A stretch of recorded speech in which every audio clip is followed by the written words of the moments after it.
Pour entretenir le suspense, déjà, on a mis une première étape plate. Donc, on sait que le premier maillot jaune devrait être un sprinter. Par contre, ce premier maillot jaune devrait être en difficulté le lendemain à Boulogne-sur-Mer parce qu'on a fait un final pour puncher.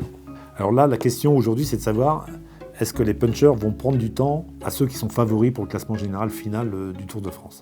Si ce n'est pas le cas, les punchers pourront encore s'exprimer et continuer de prendre du temps à Rouen.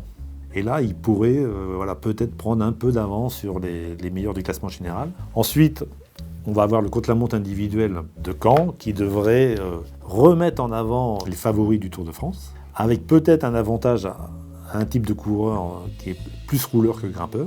Donc on peut penser qu'un Evenepoel, au moment du contre-la-montre individuel de Caen, reprendrait l'avantage sur des coureurs plus grimpeurs que lui, tels que Pogačar et Vingegaard.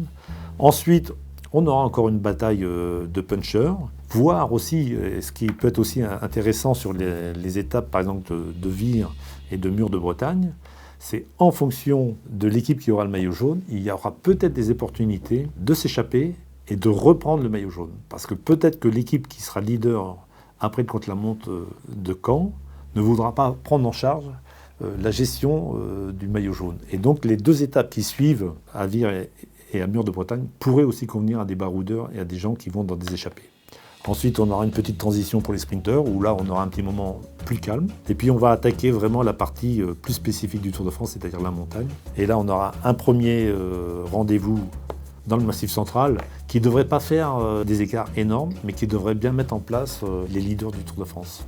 Et puis après, on va aborder les Pyrénées. Alors là, on a deux arrivées au sommet, et au milieu de ces deux arrivées au sommet, on a un contre-la-montre individuel.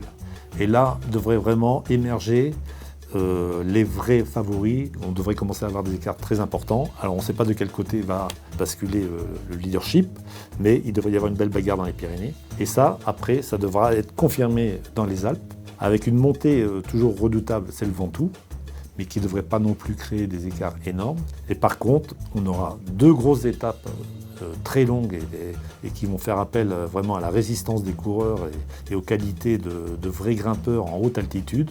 C'est celle du col de la Lose à Courchevel et le lendemain celle de la Plagne. Et normalement, sur ces deux dernières étapes de haute montagne, on devrait avoir une hiérarchie définitive.